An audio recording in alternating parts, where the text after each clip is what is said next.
This is deep dish, right? Yeah, but let's get deep. So I'm going deep on both sides. I'm Monty Reed. Welcome to the platform. How you doing? I'm doing great. Thank you so much for having me. I'm really excited to be here today. Now, thank you, and I'm gonna refer to you as Director Reed through the interview, so people know, put respect on your name when it comes to those things.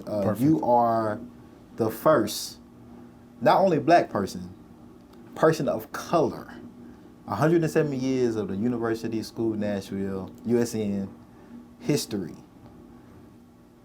Congratulations. Thank you. Kudos, flowers given to you. What does that mean to you when you think about that? Yeah. Just initially, how does that hit you? Well, I had so many reactions when the opportunity to come to USN sort of arose.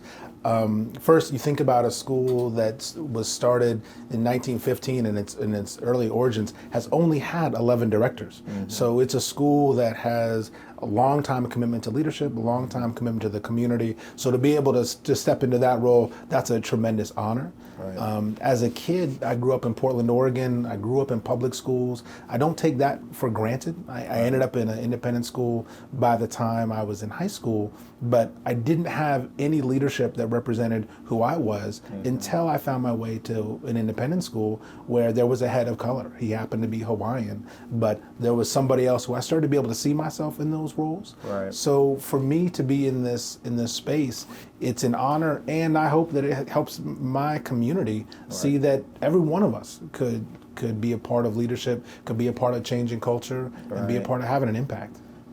Let's talk about your journey into the educational sector. Is that what you always inspired to be growing up as a youth? Like, I want to get in education. Yeah. Yes and no. Okay. It was one of those things in the background as I found my time in school. Whenever I had free time, I wasn't really sure what to do with myself. And my best friend, his mother ran the lower school. Okay. And she said, would you mind coming over and spending some time with our 3-year-olds? It would be great for them to see somebody who they could read with and have an opportunity. And I said, well, that's not really for me. I don't really have time. But then somehow I found time to do it. Right.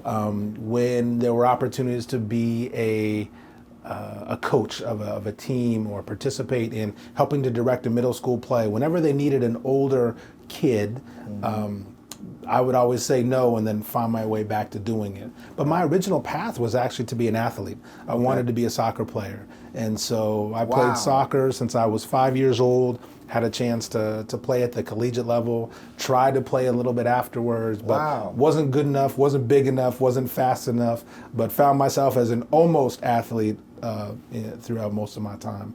So that's huge. My first teaching job was at a public school outside of Portland, Oregon, where I had just broken both of my legs playing soccer. And so I was teaching in two big leg casts for an overhead projector when I found my passion to working with kids. How do you simultaneously break both legs? How does that happen? Yeah, it was running. I ran too much and I broke my feet. And so I had developed all these stress fractures in my feet. And so the only way to fix that was to cast them and make sure that I got off of them for a while. And so, yeah, they put me in 2 casts to keep me from running around. Also, what's interesting to me that like soccer as a sport of choice, I don't want to give away your age. You know, that's all right. But during those days, and even now, America is still, as far as catching up, as far as trying to introduce soccer to our youth outside of like basketball, football, baseball, all these other kind of, I think, more accessible sports. Is soccer like real big in Portland, or how does I know y'all got the Trailblazers as a basketball team, but how did you gravitate to that? This is a whole nother podcast, but in the Pacific Northwest, soccer was very big. When the first professional league came, they brought up many soccer players over from Europe, and they settled in the towns when the league folded. And so if you look back at many of the college teams out of California, Oregon, and Washington, they were all coached by former players in that league. So there is a deep history, Portland Timbers being one of them. From the Pacific Northwest.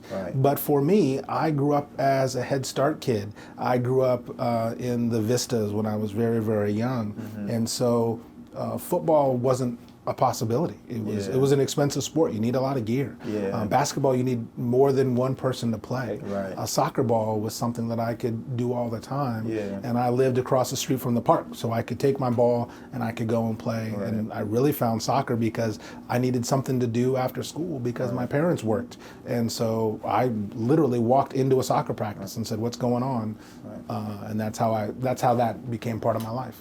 Speaking of parents, how did they influence or make up, or what would they say about you as an adolescent? What would they say about me Yeah. as an adolescent? I'm pretty much the same person as I was as an adolescent. Maybe I was a little louder when I was younger. I've always been the person who sort of asks why. How can it be different? How can it be better? Sometimes when I shouldn't. To be honest, that's how change makers exist. And I was always really, really driven. So worked a little too hard, a little too long trying to do those things. And my parents kind of let me do what I wanted to do. I think soccer is a great example of that.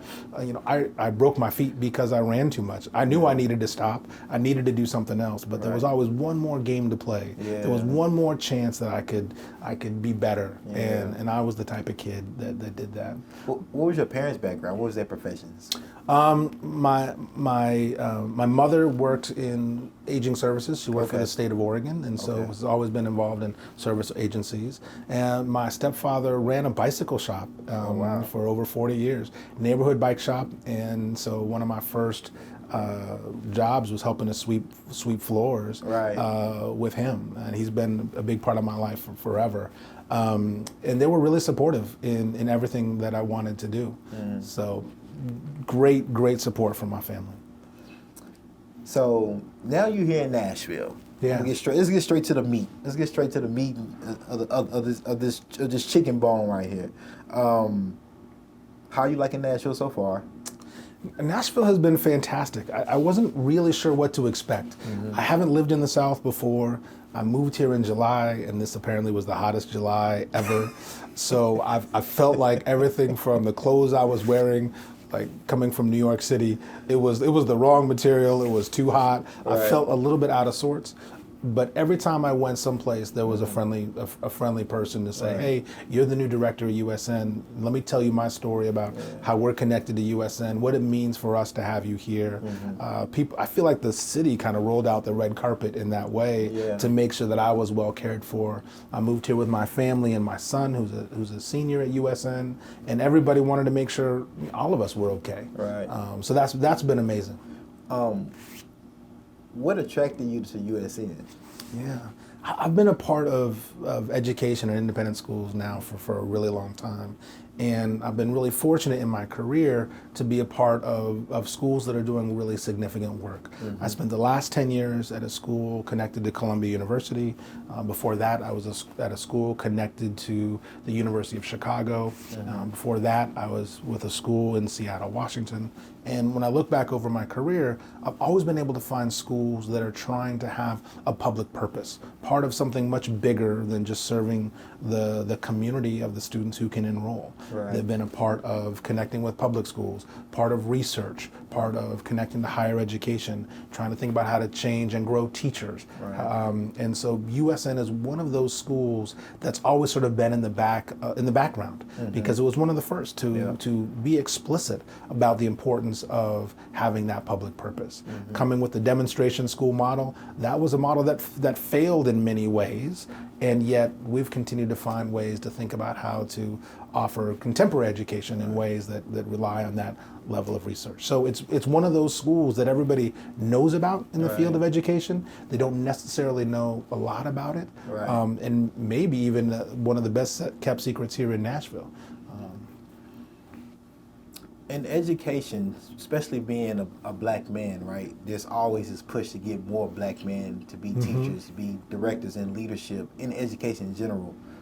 How has your journey in education as a black man shaped and molded you? What has been some wins? What have been maybe some challenges along that journey? And kind of some inspirations as well to keep going. Challenges, I think back to the journey, one of the things I mentioned earlier was just seeing people like me doing the work. For a long time, I didn't even know that was possible. I didn't know what I could do. It felt like it was out of reach. So I've always been in places where you find someone who's a sponsor or a mentor, someone who's going to say, Amani, you can do this. Or, hey, Amani, have you thought about this other thing? And then when you realize that being a person of color, identify as black, being in a place where people make other assumptions about you, about your capacity, about your intellect, about your history, I've definitely found that I have to remind people that I've either earned my opportunity that is in front of me, let them know a little bit about where I came from, and I think that's a challenge that not everybody has to face in this work. I don't think people always assume that that you know what you're doing when I'm in the rooms that I'm in. And then I think the other part of the success is I've been able to give back to some of that work and into the community. I've been involved with mentorship. I've been involved with growing educators and thinking about leadership, not just in my school, but sort of in the movement, in the broader movement of education.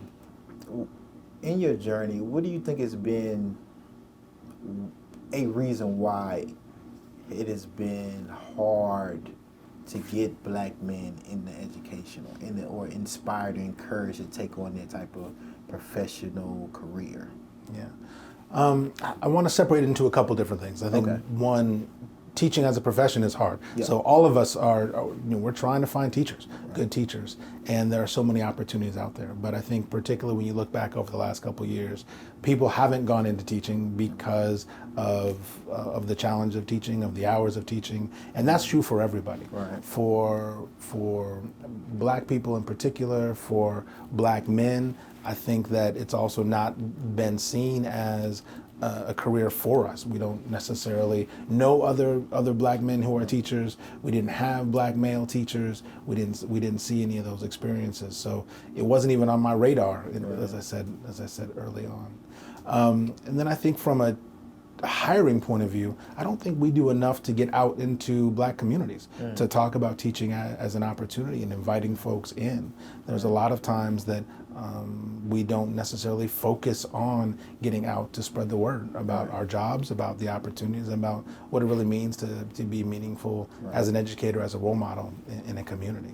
What advice would you give to maybe an aspiring black male teacher right now that's thinking about it, on the fence, but what would you say to kind of get them over the edge? Like, maybe this is something you consider. What advice would you give them? It's about impact. So first, I always, when I think about teaching, it's about children.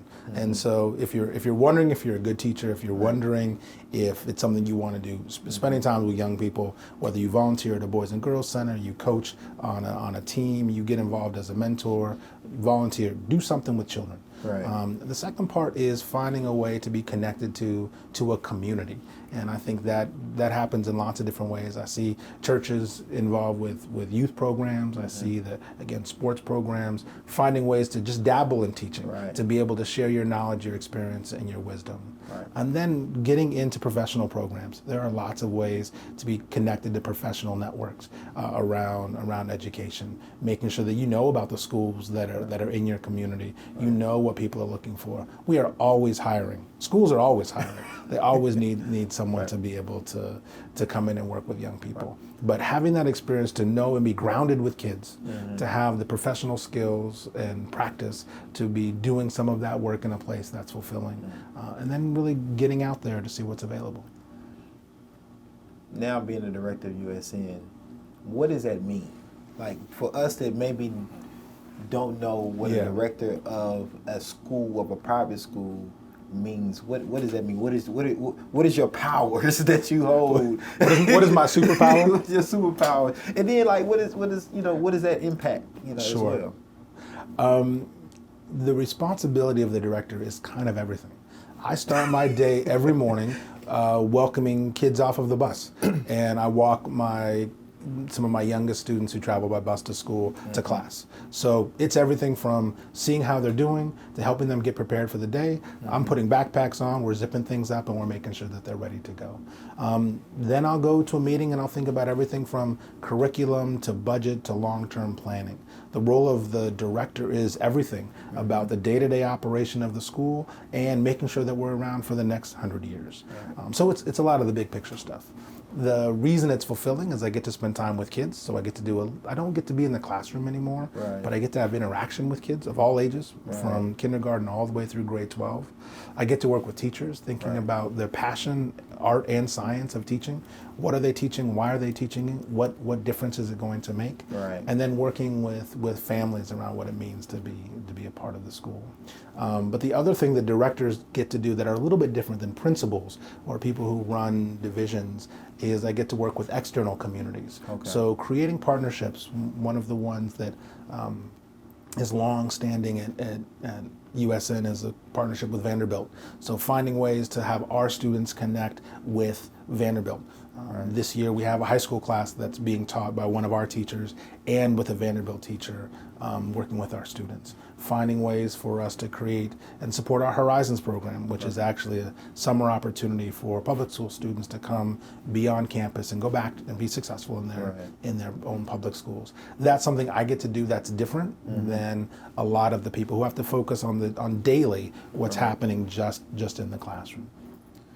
Now, in education, I would just say not just in education, but I think just globally now, diversity, inclusion, equity has just been, a big phrase. Sure. It's been used from schools, organizations, corporate, everywhere. Everybody's trying to be more diverse, intentionally more diverse, intentionally more inclusion, and intentionally have more equity, or recognizing if they don't have equity, how do they fix that, right?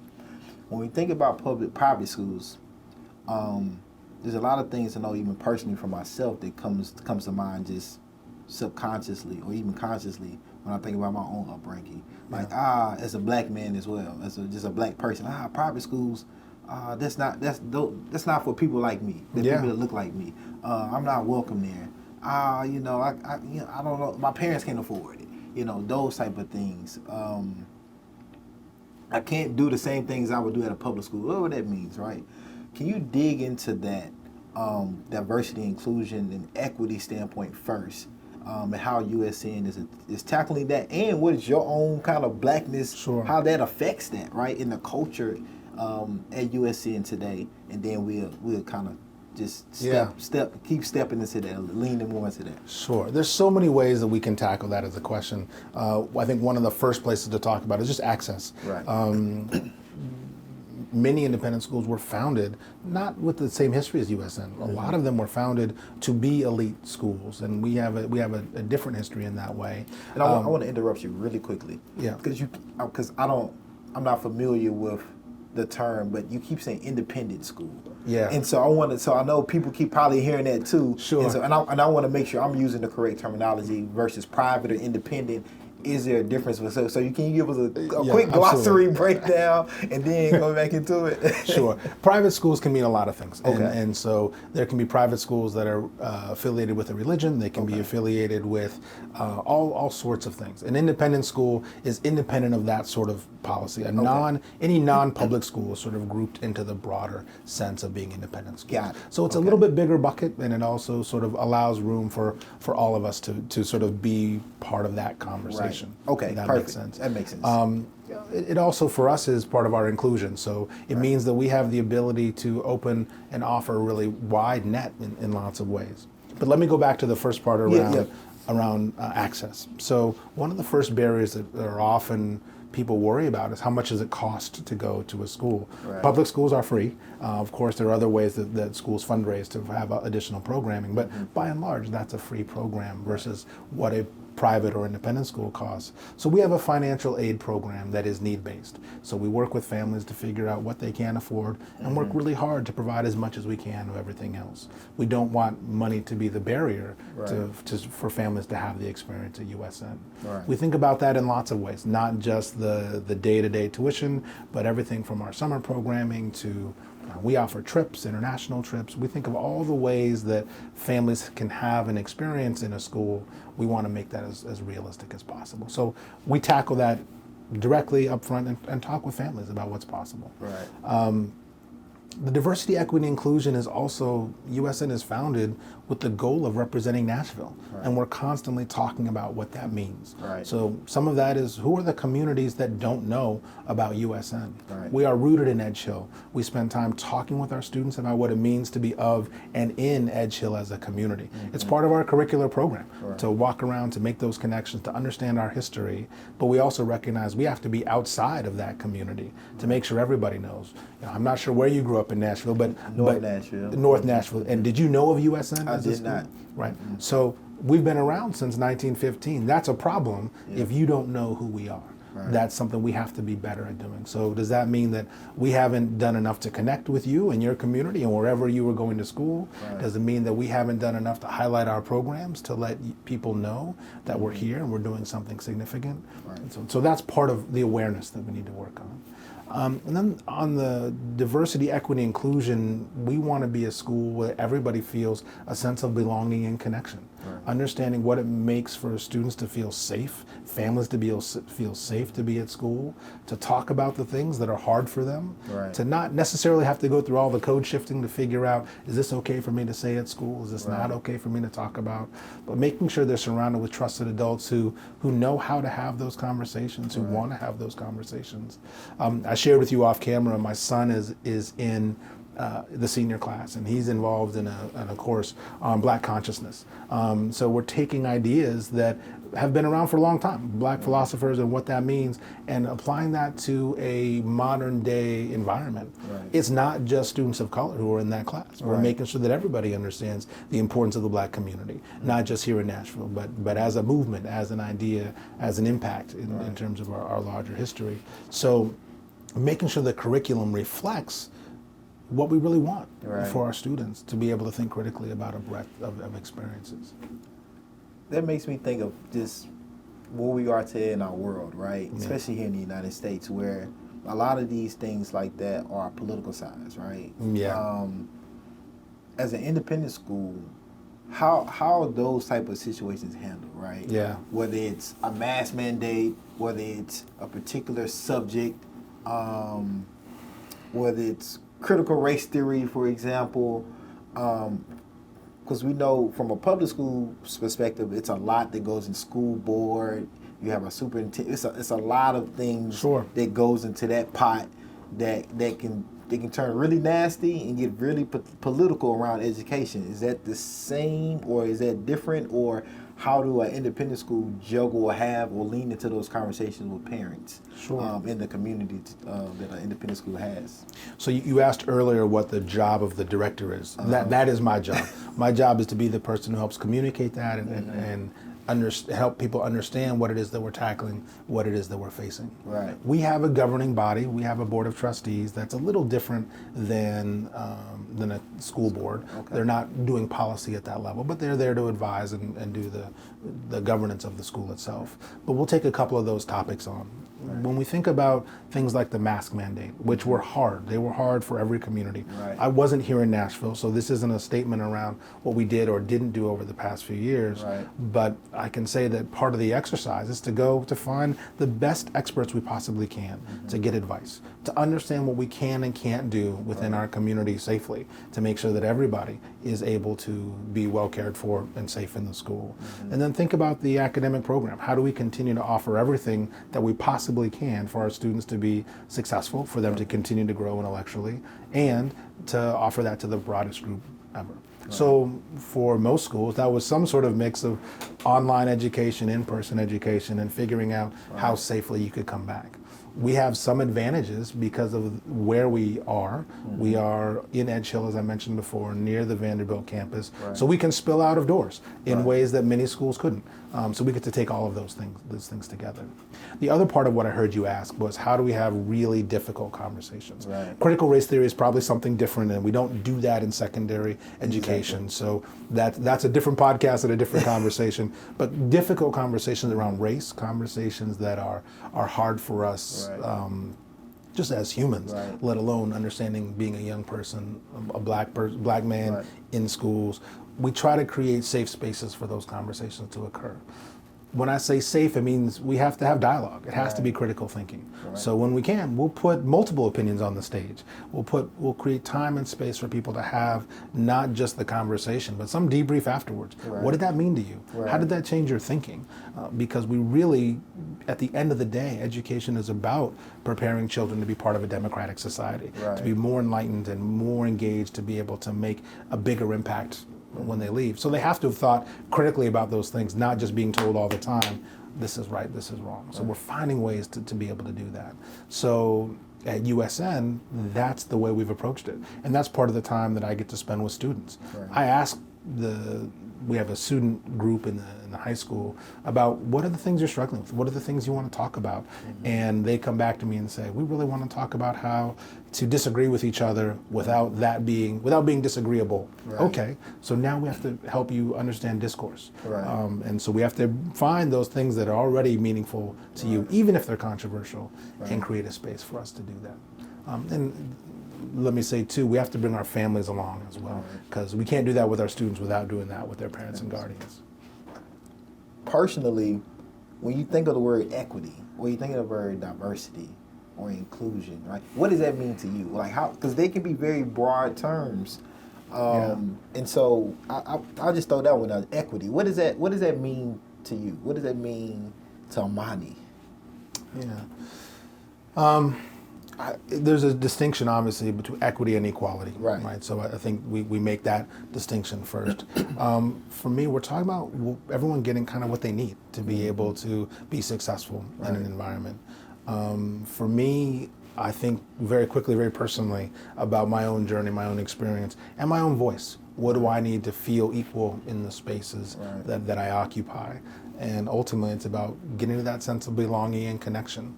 We have a responsibility to create the thing that makes you hooked to the community, feel safe enough to be your full and present self in the school.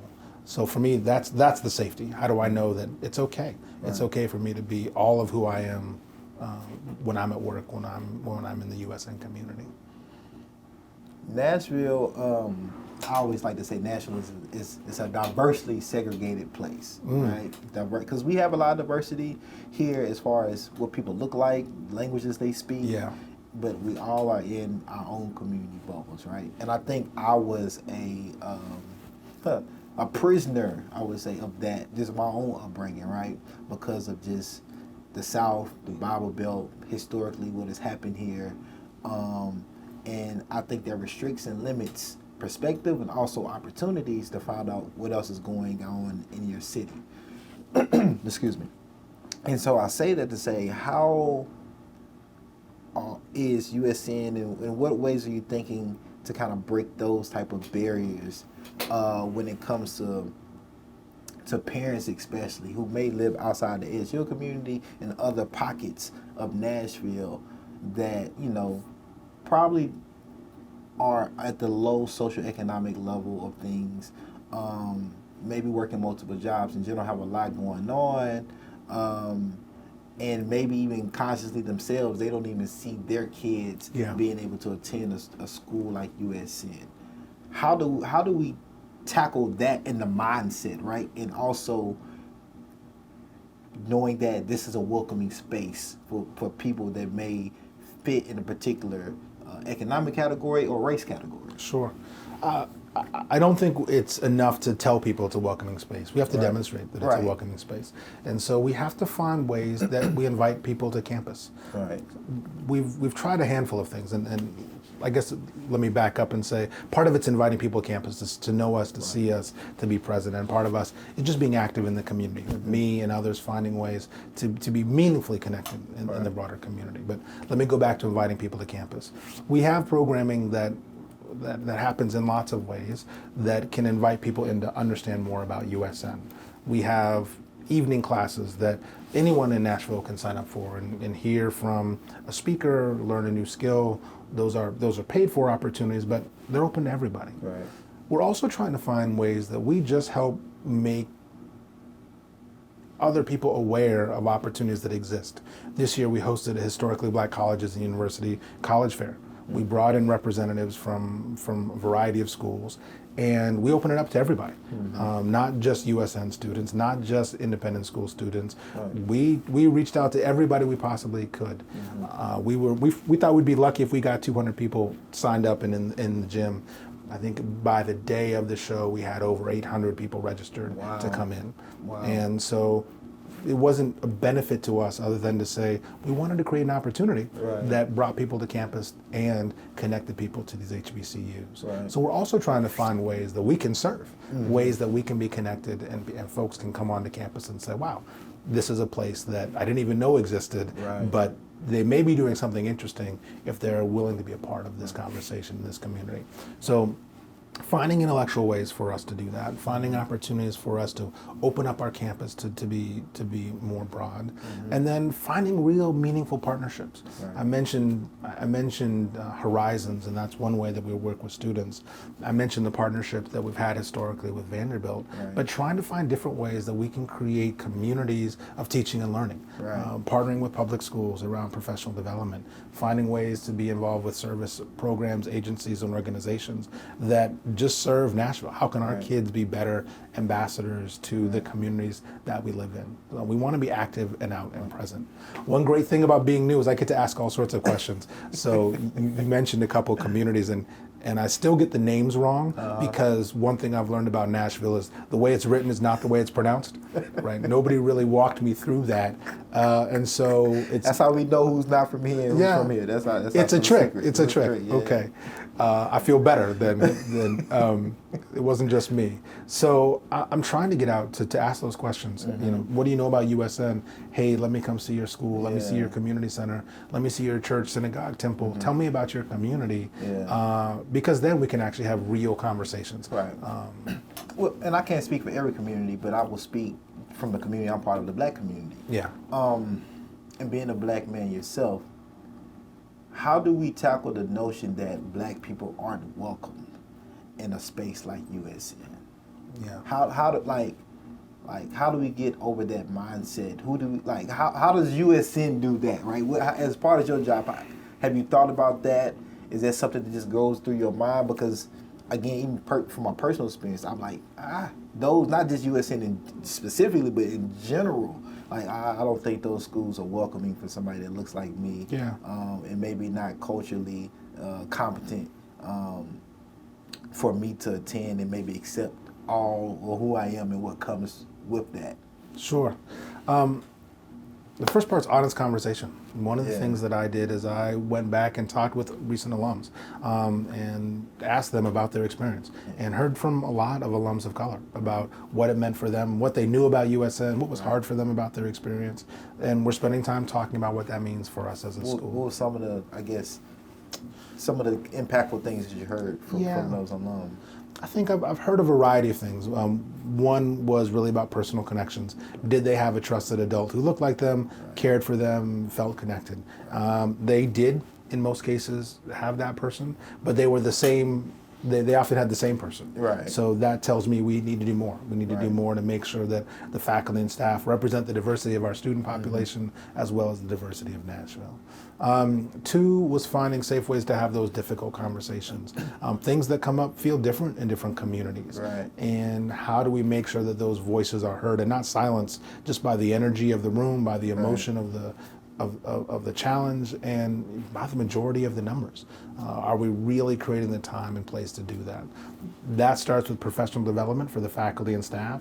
That has to do with our hiring, our cultural competence in terms of being really clear about what we're looking for, what makes a teacher successful, what our expectations are for being a part of the USN community. We're starting to have those types of conversations and making sure that we all feel comfortable and prepared to do that. And then another part was just how far it is away geographically from the communities that they grew up. So thinking about what it means for us to have programs that are desirable, academic programs, athletic programs, artistic programs, what it means for us to provide transportation so you don't have to figure out how to get here. If you want to come to USN, we should help try to make that possible. So talking about what that looks like, and then even thinking about ways that we might be able to take the educational program outside of the Edge Hill campus. Are there things that we can do that are in different parts of the city, Right. different parts of the country? Are there ways to use our alumni network differently? Right. We're starting to think about some of those. And the last thing I'll say is that it's one thing to come back and talk to the director about the experience. Right. It's another thing to come back and actually continue to have a voice in how you change the school. So continuing to stay involved. Right.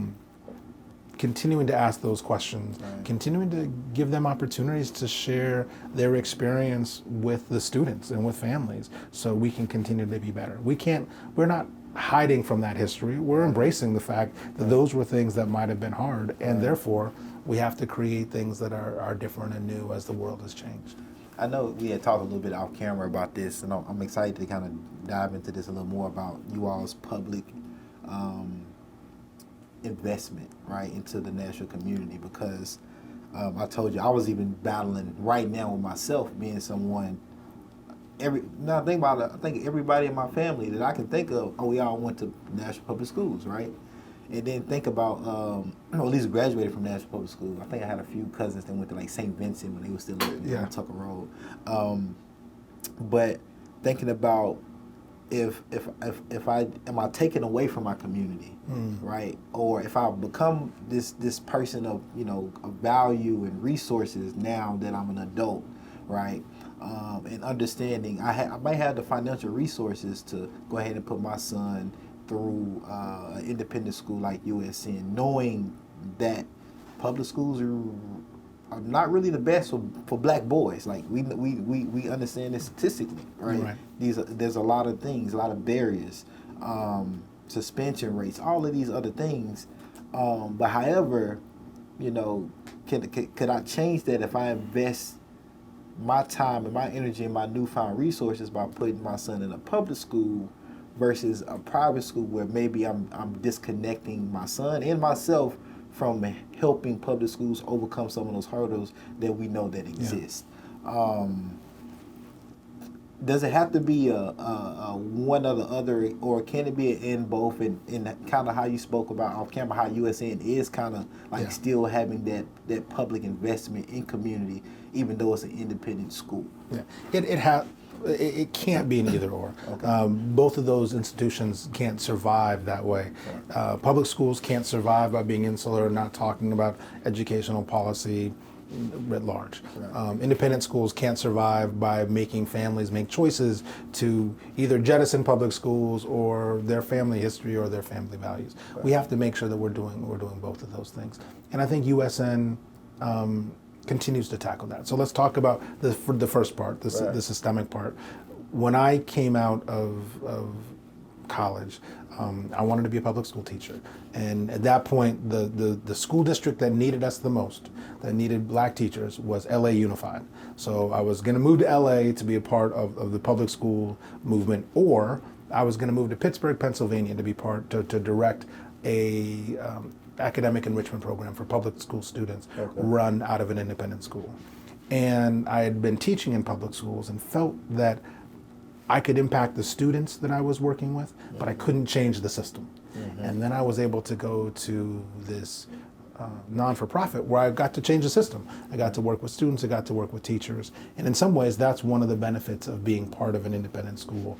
With changing the system, changing the curriculum, changing the experience for children is different when you're working in a smaller community than a much larger community. So as educators, as parents, that's part of what we're able to invest in. Right. We'll invest with someone who knows our kids, someone who cares for our kids, which of course can happen in public schools. Right. We get to do it in just a little bit different environment. That's something.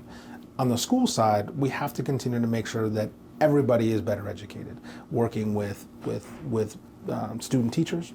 We host student teachers at our school, so they have a chance to experience what it's like to be in our classrooms, to work with children. Some of them hopefully come to work in independent schools. Some of them, I hope, come to work at USN. But the vast majority are going to go out to be part of public schools. Right. And we need to help them understand how great it is to be a teacher. We need to find ways, and I came from a background that we didn't just do that with teachers. We did that with social workers. We did that with school counselors. And so USN wants to continue to be a part of that fertile ground for growing educators not just to serve USN. So we're talking with schools, we're talking with agencies, we're talking with hospitals and other places about how we can be better partners for some of those very reasons. And that's what I mean when I say being part of the Nashville community. I don't want it just to be the easy, logical things that are just across the street or just down the road. I think part of lifting all of us together is finding those ways that are much more complicated, a little bit messy, and finding ways that we can work together.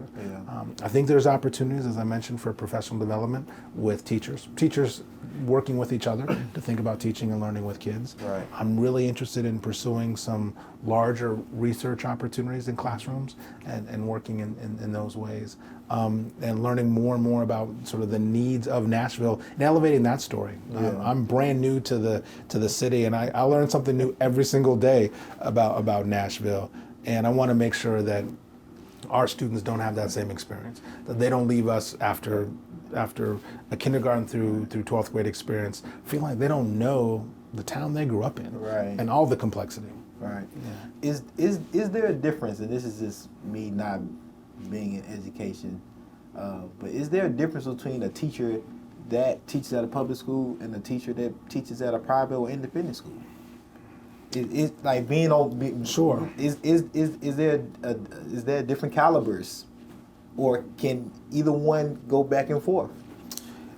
There are great teachers in public schools. There's no question about that. There are great teachers in independent schools. The environments are just different. Sometimes it's as simple as class size. So we get to work with a student population that our class average is about 15 students. That is a luxury in many ways in a public environment. So you have different skills, you have different opportunities. Our curriculum is developed by our teachers and by our departments in partnership in some ways with our students. Whereas many public schools are governed by other systems that determine curricular goals, curricular pacing, and we were talking a little bit about laws in terms of states, about what can and can't be taught.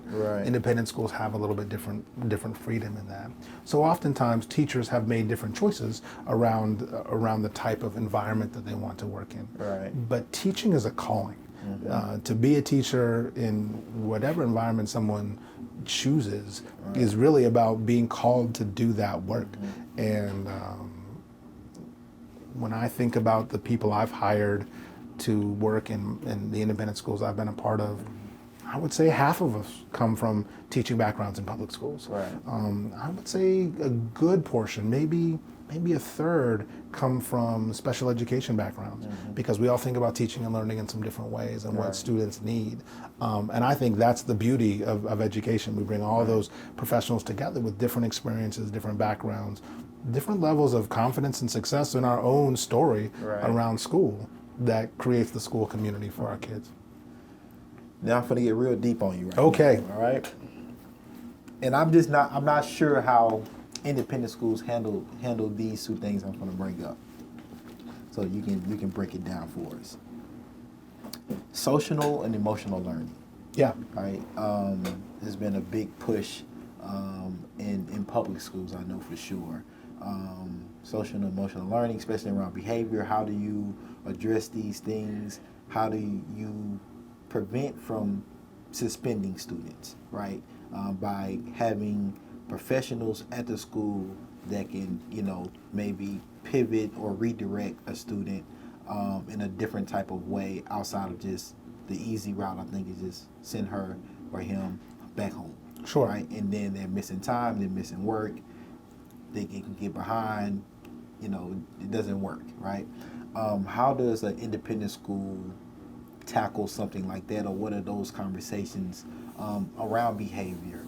Because a lot of times, this is what I don't see, like in the social media era, right? The public school I went to, high school, it was wild, right? But we wouldn't have cell phones all the time, right? But now, every teacher is on YouTube. Anything can happen on social media or TikTok now, right? At any moment. But I tend to see it, I think 99.9% of the time, it's a public school, right? What are independent schools doing differently? How do they handle their social and emotional behavior, learning?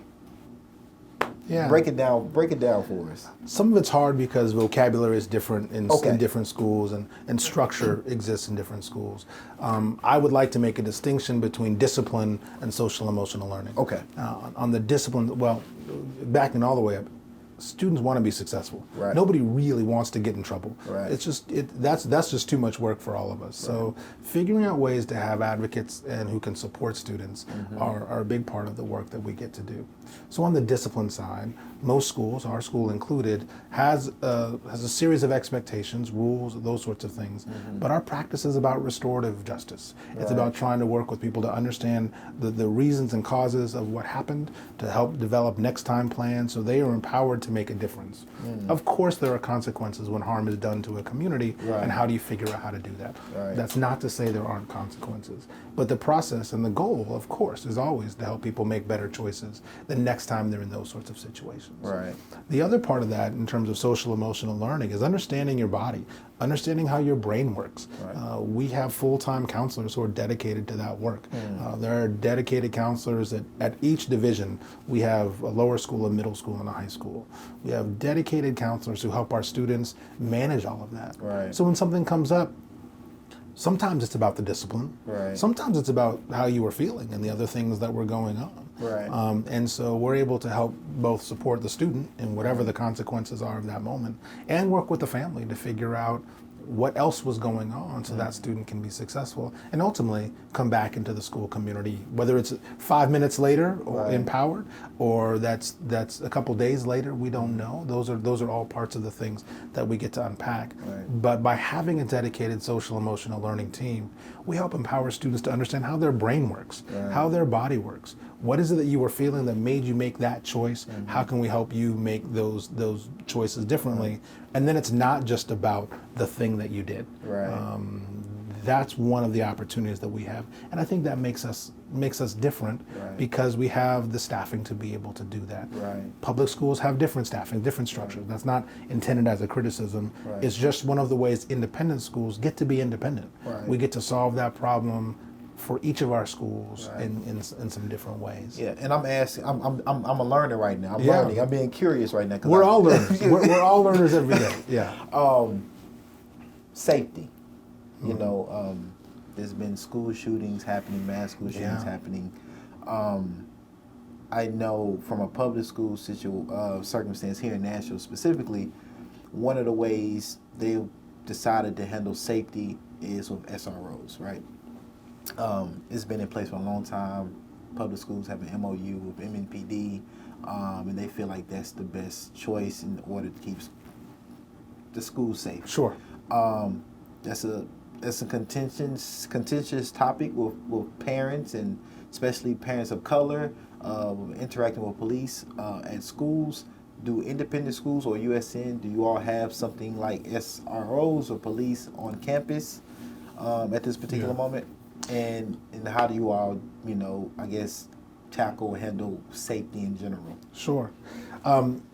No school can outline their safety plan publicly for obvious reasons. But philosophically, the health and safety of our community is one of the most important things. You send your child to a school, you have to know that we're gonna care for your child. So we spend a lot of time thinking about what that looks like.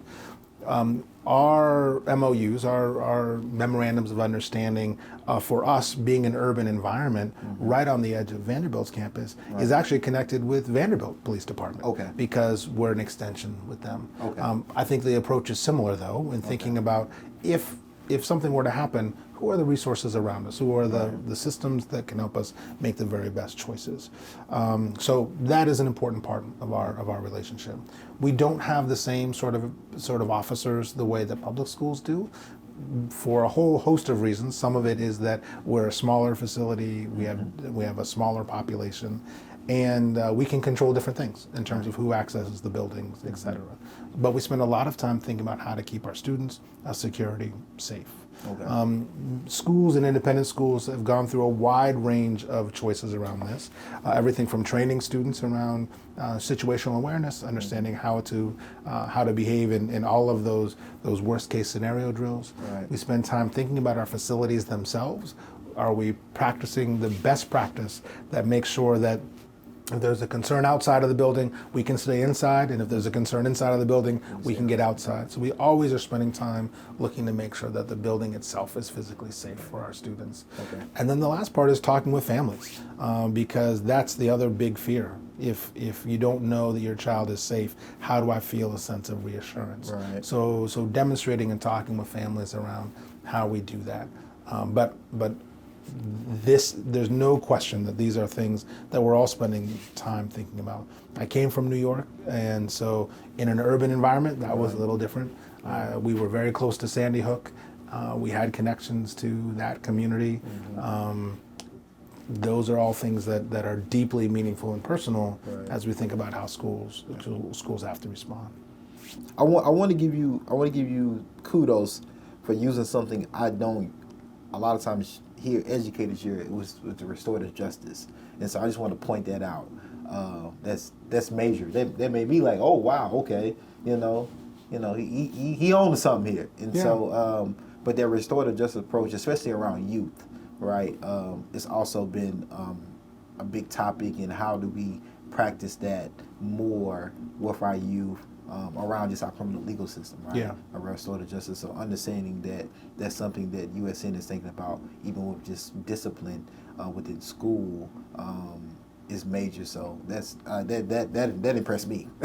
that impressed me. You talked about pipelines earlier, and I'm of the generation, and I think you are too, that we were more likely to end up in prison than we were to do anything else, and that was something that was always part of my thinking. I'm in the bonus because that wasn't what I was statistically destined to do, and so we have to break those cycles. We have to make sure that we're thinking about something much more than how long do we have before we go down that other path. I want to touch on parent involvement or even parent power from an independent school perspective. I know public schools, we have PTAs and things like that, but parents are not paying, to send their kids to school. With parents paying to send their kids to a USN, is that power dynamic different? Is that input different than a typical public school type of dynamic? Or even public school parent relationship? I'm pretty sure there's some similarities maybe as well. I think parents are parents in that they want what's best for their children, and so we have a very active parents association. USNA is our association, led by parents who help us think about what's important to them. They organize events, they build community, they help make sure that we are responsive to the needs of the parents. And there's lots of different subcommittees that make sure that no issue doesn't get raised to the right people at the school. The ultimate power in independent schools and any tuition-driven school is that families can vote with their feet. If they don't have to stay at a school that they don't like. So that puts a lot of responsibility on us to be responsive, because in public schools you're usually zoned for that school, or you are there for a particular reason. So you have to create change. It's not as easy to leave. Our families could decide, actually, I don't like that, and then they get to choose a place that they do like. So we take those conversations really, really seriously. And it also means we have to be clear about our values. So we spend a lot of time talking about what we believe. We try to be as explicit as we can about our decision-making process and how our values guide us in developing curriculum, in discipline, in all of the things that we've just talked about. So there isn't a misunderstanding. So by the time they are making that choice to either sign the next tuition contract or to make a choice to go someplace else, they're fully informed about what they're getting into. But we had an event just recently with our Parents Association. The room is full. They have a chance to talk with me. They have a chance to talk with other administrators. Of course, there are topics, but they get to ask whatever they want, and we have those conversations. It's regular, constant, and ongoing to make sure that voice is heard. It's important to also know we do the same thing with our students. Our students have lots of input too. Sometimes students and their parents don't always have the same idea about how we can improve and change. Yeah. And that's part of the educational process too. Right. We get to come back and say, that's wonderful. Let me tell you what this group said. And here's what our teachers are thinking about. How are we going to take all those ideas and make the best choice for our school? 7 months in? 7 months. Yes. 7.5 months. 7.5 months in. What are some of you just initial 7 months thoughts thus far, and what are some of the things that you see as opportunities to come in and do some great things, in the next 7 months or 7 years? Thanks for asking. Yeah. I've never lived in the South before, and I don't know that it was a preconceived notion about Nashville. I just didn't know and didn't appreciate all the richness of the history, the cultural history of Nashville. So some of the most amazing things for me have been what I've discovered really about the connection to the civil rights movement.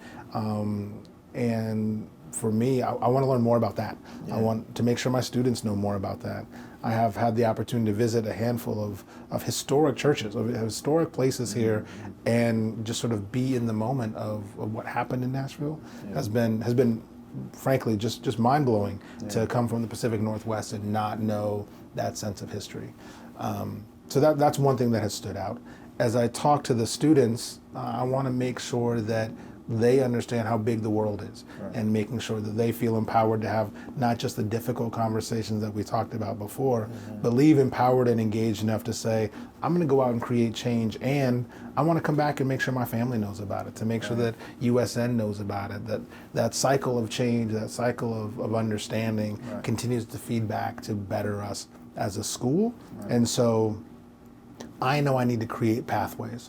I mentioned earlier talking with alums, how do I do more of that? How do I find ways to let the experience of being at USN and when they've gone off to be adults and professionals, how do we make sure we don't lose that connection? And then I think the other thing I really want people to think about when they're looking at issues of education, best practice in education, when they're thinking about contemporary conversations about race, equity, and inclusion, as they're thinking about how to balance the most difficult conversations that we have with the human side of creating change in culture. I want USN to be one of the places that they're thinking about. I want them to wonder what we're doing. I want them to want to reach out and say, hey, Amani, tell me about your program, your policy. Are you running a session? Because I want that to be part of what we give back and contribute to Nashville, what we contribute to the southern region. And that's with educators, that's with all sorts of ways. So that's untapped, that's undeveloped, but I think when I look back in 100 years and people ask about the legacy that Amani Reed had on USN, I want us to be engaged in that type of reflection, that we had the courage to have those conversations in a place that were real meaningful and created not just impact, but real change in Nashville. And so for me to do that, I have to learn a lot more. I have to get out more. I'm still trying to meet people like you. I'm learning more about... We're going to get you there. We're going to get you there. And you've already given me 5 places I need to go, right? We're going to give you the right pronunciation, the streets and everything. We're gonna I'm still working on Demumbrian. Demumbrian. That gets stuck in my mouth a little bit. Buchanan. Buchanan, not Buchanan. Yeah, no. Buchanan. Lafayette. Yeah, Lafayetteville, like I'm not, it's all... Man, we country, man. We city country. And I'm still learning when it's Nashville and when it's Knoxville. I hear Ville and Vol used a couple different ways. Knoxville, Knox. I'm sure now you got me thinking about how I just normally say it. Nashville, Knoxville. See? I think I should say Knoxville. Yeah. So I'm learning all about what that means and how lost that's going to get me. You got to be a Titans fan. I'm working on that. I'm working on that. I made the comment that I moved to Pittsburgh, and so being in Pittsburgh, and my wife is from the Pittsburgh area. We are Steelers fans, and that has been a point of contention. It's kind of an issue. It is. It really kind of is. You know, But maybe with the new stadium, maybe with an opportunity to get to a game. I am a Nashville SC fan, so I can say that. But I'm working on the Titans. Oh, yeah, we're gonna have to. We'll give you a couple of years. You know, we give you some time to adjust. You know, I'm learning too, though, about the history of baseball here. Oh, yeah. And so had a Negro lead here. Yeah. They got the sounds. Yeah, it's a lot of hidden history here. Yeah. And that's why I got to connect you with Dr. Williams, because there's certain people that just know these things. And some of these things, like I said, it's not lost, it's just hidden. You just got to know where to look to find a lot of these gems about just not even just the black community, we have Jewish communities here, and unfortunately, you're coming to Nashville at a time where it's a lot of movement, but also gentrification that has happened in a lot of these historically like black and brown areas where a lot of this rich culture comes from.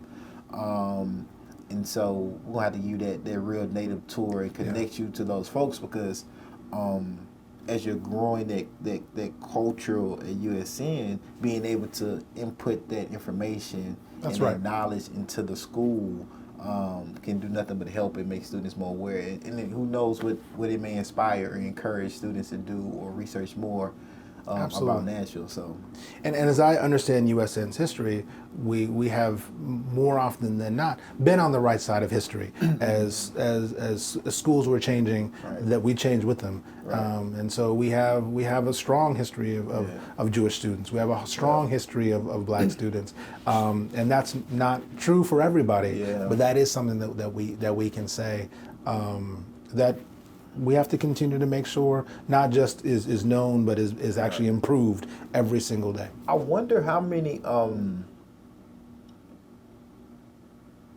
let me get this right. I wonder how many, if you all measure how many parents that send their students to USN are from Nashville, you know? Yeah, that's a great question. I meet a lot of people who are multiple generation from Nashville. And USN is one of those places that people have lots of different connections.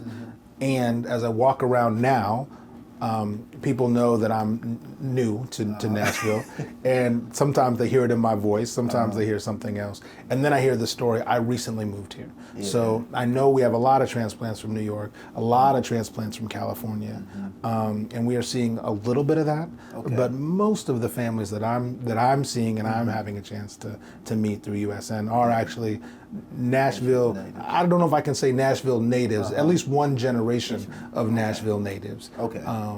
Because that's the interesting part to me when I think about USN. And thinking about like me and Steve Vinnick, for example, both being from here, but just growing up in two different like cultures, right?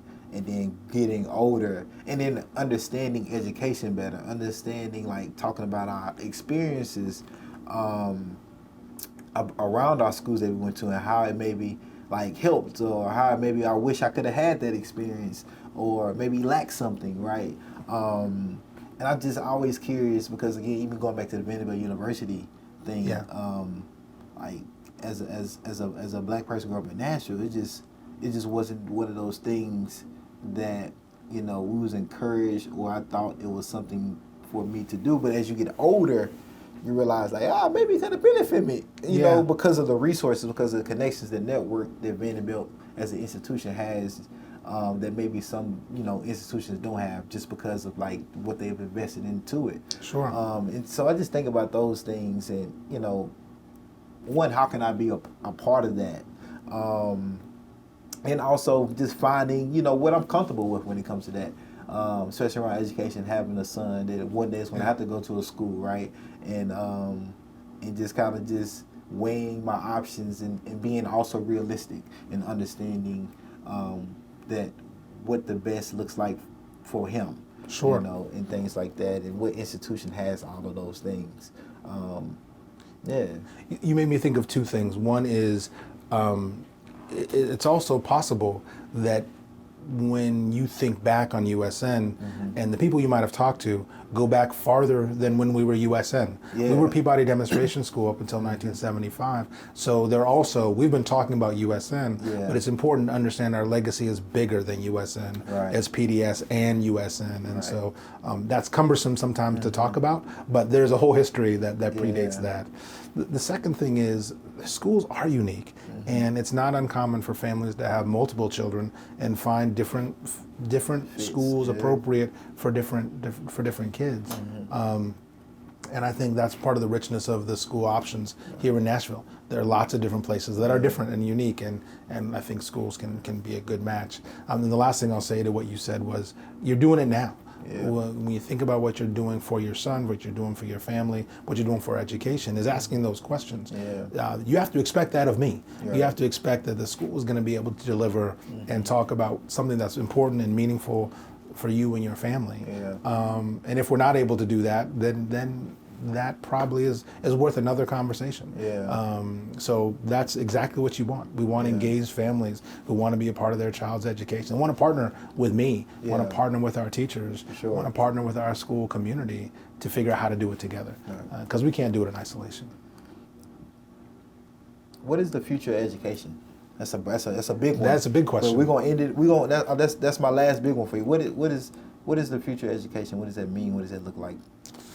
Yeah, I think we are at a really pivotal point. We've seen educational reform take all sorts of different changes, and I think the pandemic accelerated some of the things that were on the horizon. So we're looking at delivery and technology in some different ways. There's no way to not think about distance learning, computer learning, and how that makes more information accessible to everybody. And programs like ChatGPT are creating all sorts of other problems. Artificial intelligence, how do we use that as a tool that doesn't get in the way? So on one hand, technology is going to change the face of education, and access will be a big part of that. I think the second part is the gap between now and where let's say our kindergartners, when they join the workforce, that workforce looks very different than it did 2 generations ago. We were able to better predict what skills, competencies they would need in order to be successful. So as an educational system, we have to be more relational, more nimble, and help our students to be, the word is not resilient, but able to reflect and to be able to modify, adjust, and change as the world around them changes. So I think we're going to have to be more open to change as institutions to be able to do that. So we're looking at our delivery, we're looking at our purpose, because the outcomes and the challenges are different. And I think we have to get back to that sense of connection, the relational part of schools. Schools are as human as anything else. And so how do we make sure that while we're doing the AI piece, we don't lose sight of the fact that actually you and I are in a conversation together, and that's what's meaningful about today. We could have done it via email, but I wouldn't have been enriched in the same way that I am by sitting with you today. And so how do we find ways to do both of those things? So I think schools functionally will look different and change. I thought that was gonna be the last one. But you made me think Good. about something. I'm glad. You made me think about something. Made me think about college universities. Yes. And because of technology, and because of careers are centered around technology, where you don't necessarily maybe have to go to get a 4-year degree to make 6 figures, because of tech is just so wildly booming, and it's just a lot of opportunities in it, right? Unless you want to be a doctor, a lawyer, some of those terminal degrees and things you have to attain just to practice those things, those careers. How is USN responding to that? Is that something that you're even thinking about as far as careers? Growing up in public schools, I know there's 2 tracks. There's a university path, or it's like, hey, if you want to do a trade or some type of technical track, vocational program, you can do that too. The independent schools take on that type of methodology of psychology at some point, or how does that look? Is that different? Is that something you all explore, or is it like everybody college preparedness type of thing? I heard a lot of layers in the question, so let me go back to. We got time. Let me do one of the layers, which is, I think as colleges change, schools are changing, high schools are changing too. I mentioned earlier that the pandemic accelerated some of that, and I think the clearest example is the use of standardized testing as a gateway to colleges. We've had for years, we've had conversations about whether or not that is the best method, and then all of a sudden we couldn't use that as a method or a barrier, so schools had to change, and we're learning a lot from how successful those students were when they entered college. So we're going to see colleges change in general. On the skills side, I think we are moving more and more away from maybe even traditional grades or traditional ways of measuring success to more skills and competencies. Right. Does that tip us greater towards vocational training?